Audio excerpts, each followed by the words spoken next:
Hi everyone, I'm gonna get started because I have a long answer for these and I want to make sure I can stay within like the 5 minutes.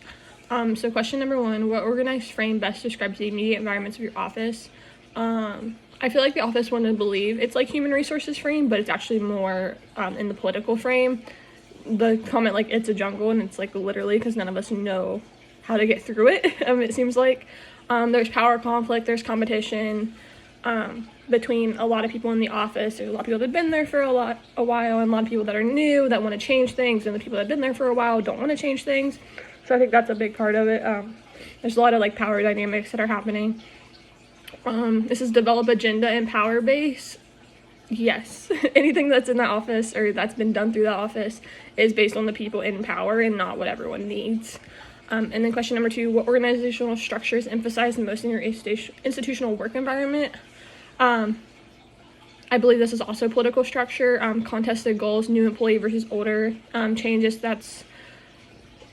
So like the new employees have goals, the older employees have goals, and they're not lining up very well, especially with this office trying to be 3 offices coming into 1. There's a lot of that's not how we do things, or oh, we've always done it like this, which is a really dangerous game to play in higher education because you're constantly changing and evolving as the students evolve. And there was a bargaining and negotiation. Even the GAs had to negotiate just to get a desk and a workspace for us. That wasn't all of us crammed into one little office. So I think that's a big part of it, is we're constantly bargaining and negotiating what our GA position needs and our needs aren't being met. So this conflict and confrontation between bottom up and top down leadership. Yes, like there's always conflict and confrontation. It started when I started, well, it started long before me, obviously, but I noticed it the summer I started, and it seems like there's a lot of cliques in our office that are very like conflicting between each other. Operate based on negotiated agreements. There's no like set agreements. It just kind of keeps going back and forth. Changes only occur when competing interests clash, and that's why I think we're in 2 separate offices now, is because the GAs and peer coaches want this to be one thing and the professional staff want it to be another thing, and I think that's when the change happened, that we're sent over to Baker and they stay in McGuffey, and that's because like what we want clashed and it felt like they didn't want to deal with us. So if you were to change, increase or decrease a particular organizational structure in your work environment, what would be, how would you do so, and why? I think it'd be really nice to see my office come together like the human resource model, where it does feel like everyone's working together, needs are being met, and skills are being developed, or relationships are being built. Basically just actually seeing it work as one office would be super nice someday. It'd be nice to see the students being empowered and everyone's goals are aligned and organized to like meet the needs of everyone.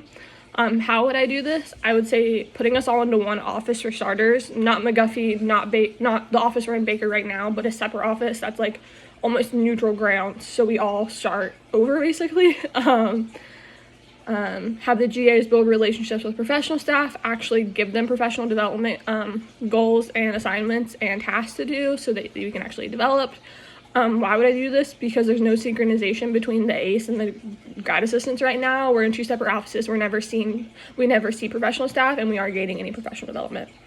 How does institutional size, small or large, impact the organizational performance of your college or university? Working at a medium-sized university in a small town is very interesting, I think. It feels like OU is too big and is overrunning the town and doesn't have the space to grow and develop like it should. It also feels like it's too small to do anything significant for the town, which is a very weird back and forth of like, we're too big to do this, but too small to do this, and we don't really know where we fit yet. And then how is student success enhanced or inhibited by the overall organization dynamic of your setting?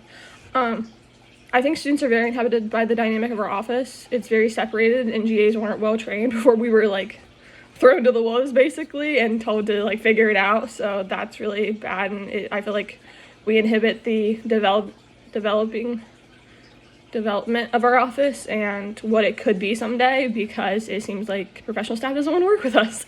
So thank you.